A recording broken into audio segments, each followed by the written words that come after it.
Greetings summoners, my name is Kirks and today we have our patch 2.4b tier list, going over the strongest and weakest picks in the current meta. This specific tier list will cover play up to Platinum, since we'll have a separate high elo tier list coming out later. In this video, we rank the picks assuming that the players using these mentioned champions do not have a full understanding of every mechanical nuance. But before we begin, we have a question of the day. If you had to choose a champion to go on vacation with, who would you go with and why? Be sure to leave your answers down in the comments below. Now, let's dive right into it. Our first pick of the day is Wukong, who has jumped up into a UP tier list for this list. In patch 2.4b, he received a buff that granted the healing first ability, Golden Staff, the full effect when hitting minions. This allows him to sustain effectively in lane. Though this doesn't seem like a major change, sustainability is super important for Baron laners, since the one-on-one matchups tend to become more intense fights of who can survive better over the extended period of time. And since the Monkey King wasn't necessarily weak as a champion overall, with plenty of damage and utility built into his kit, he rightfully deserves his throne as one of the strongest Baron lane champions for the low elo. The second champion is also called the devil himself. It's Teemo. He's a solid A tier pick for the Baron lane. Please don't use this video as an excuse to insta-lock the pick, since you're sure to receive backlash from your team. But in all honesty, he's quite strong at the moment with excellent damage and very annoying shrooms. These poisonous traps serve as a last line of defense for your base and are surprisingly very effective at clearing minion waves. Since pink wards don't exist and most people don't build sweeper, abuse Teemo's invisible traps and camouflage capabilities to kill unsuspecting targets and carry your games. Last but also least is Singed in the C tier picks. He had some time in the spotlight when he was an absolute garbage, but since patch 2.4b nerfed Haunting Guys, Singed is back down at the bottom of the Baron lane picks. The AP item provided him with magic penetration that was necessary for the mad scientist's poison trail. But since the item provides significantly less damage, Singed now lacks the DPS required to put him through laning phase. He wasn't very strong to begin with, and the Haunting Guys and Leandros definitely weren't targeted towards him, but Singed was still hit by the unexpected backlash. Before we move on though, if you're looking to join a community, join our ProGuides Wild Rift Discord. We hold regular events and giveaways, so what are you waiting for? Here's the full low elo Baron tier list.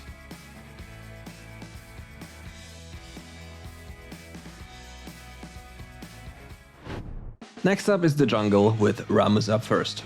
The Armadillo is really strong, and since he's super easy to maneuver, he easily makes the S tier for this specific list. Marksman and AD champions as a whole are rather powerful in the current meta, and Rammus is the perfect counter against attack damage reliant carries. Many of his skills scale with armor, making it an absolute menace when playing against a primarily AD team composition. Be sure to abuse his speed and crowd control to flank the enemy and lock them down until they die from the reflected damage and AoE splash damage from Rammus' kit. He's really not that hard to play, so focus your attention on the map rather than worrying about every nuanced mechanical detail. As long as you do that, you should be able to play at least okay. The second champion in the A tier for this list is Pantheon. Although conventionally played in the Baron lane, he's become a pocket pick for the jungle that relies heavily on ganking very early on in the game. Simply clear 2 or 3 camps and run around for kills thereafter. Since Pantheon has a point-and-click stun alongside a teleporting ultimate, the map pressure he exerts onto the enemy team is rather absurd, especially when he gets fed. The only issue with the pick is though that he falls off in the later stages of the game, which means if he cannot effectively carry a lead from the early game on, he becomes rather weak. The last pick here is Mundo in the B tier. Since Warmox received some hefty buffs for the champion, who is actually relying on building AP, the item is a very welcomed addition to Dr. Mundo's staple builds. Since Mundo's abilities cost HP, he is very reliant on his natural regeneration to function properly. In this case, Warmox synergizes very well with these mechanics by granting him more regeneration and a bigger health pool to draw from, therefore making Mundo a pick that is a bit more relevant in the current patch 2.4b. And this is the full jungle tier list.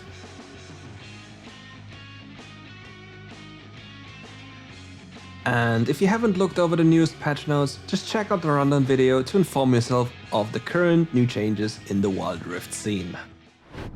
Moving on to the middle lane.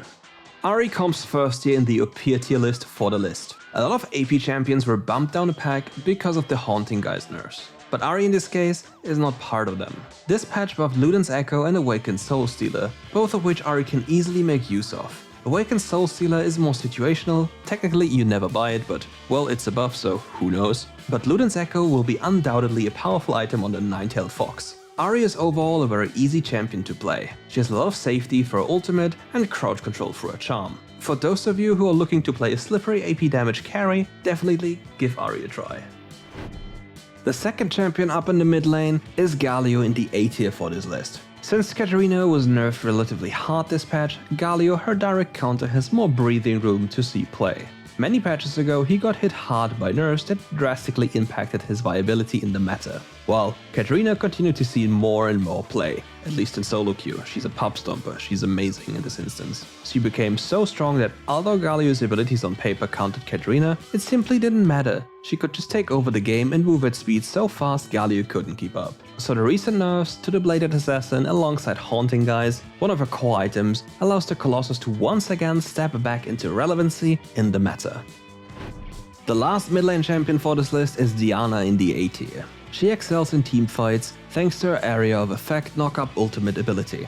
All it really takes is one good engage with her ultimate to create a window of opportunity for her teammates to follow up, thereafter cleaning up the wounded enemies. The issue is that her laning phase isn't the strongest anymore, since her skill rely heavily on engaging. So if you choose a bad trade and dash into the enemy laner, chances are that you're going to be punished, since she doesn't really have a good escape if you mess up the Q reset on the E. So especially that mechanic is very important to take note of. Look for the resets on the marks with Q and E. Once you get the hang of this, you'll be 10 times the better player on this champion. And here's the full mid lane tier list.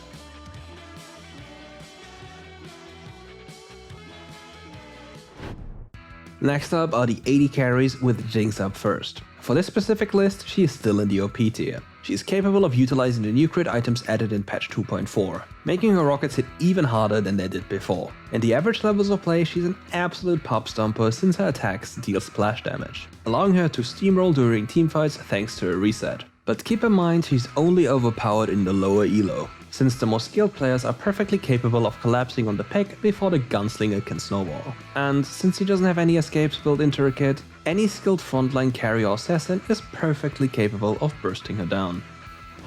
With Kaisa, we have the second pick in this list in the S tier of this list. She's a really solid pick, aka broken, with mobility, invisibility and damage all built into a single champion's kit. Her build path is a bit outdated since the champion doesn't necessarily utilize the new itemization options to their fullest extent, but that's because she doesn't really need to. The longsword, BF, Vampiric Scepter Rush or Executioner's Calling Rush is still absolutely broken, since the early upgrade on her first ability is stronger than practically any completed AD item in the game. This allows her to scale from a very early point on in the game, and since she's actually a late game hyper carry, she doesn't have many weaknesses to exploit in that regard.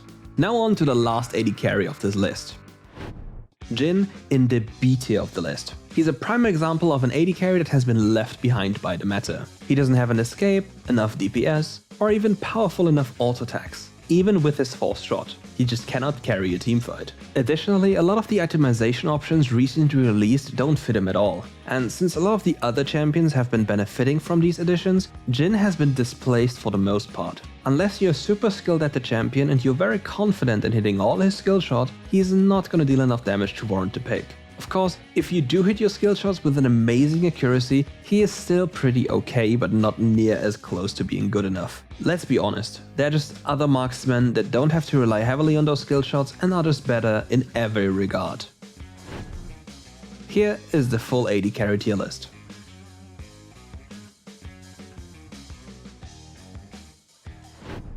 Let's start the support tier list with Lulu, a pick that has been gaining more spotlight as the patch 2.4 goes on, as Lulu didn't receive any real buffs, but every AD carry was buffed through the roof, which makes her kinda broken if you think about this. She's a solid S tier pick for this list since she's super easy to play. She excels at boosting the capabilities of her teammates as in hyper carries, and in all honesty, it's the perfect pick if you want to help your allies. You'll see them carry everything because you boost their damage insanely high.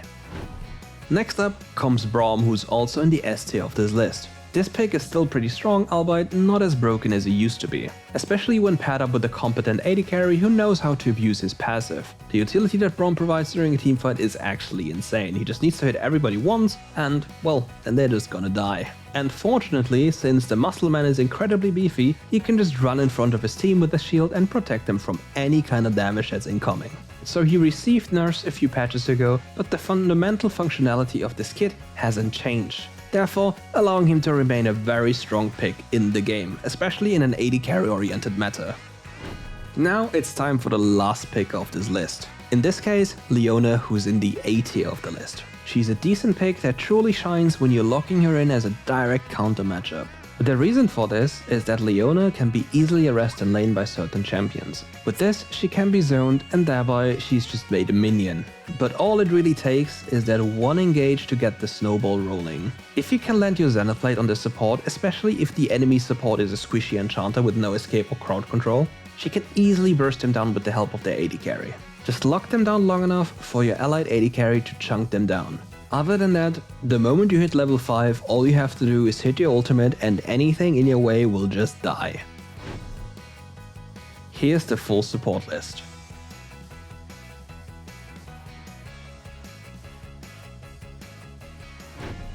Okay, thanks for watching, and don't forget this is a patch 2.4 low elo tier list, therefore it's more relevant for ranks below Emerald. We have a separate high elo tier list coming out later this week, so be on the lookout for that. If you've enjoyed the content, be sure to like and subscribe for everything Wild Rift related. Until next time, stay safe and have fun.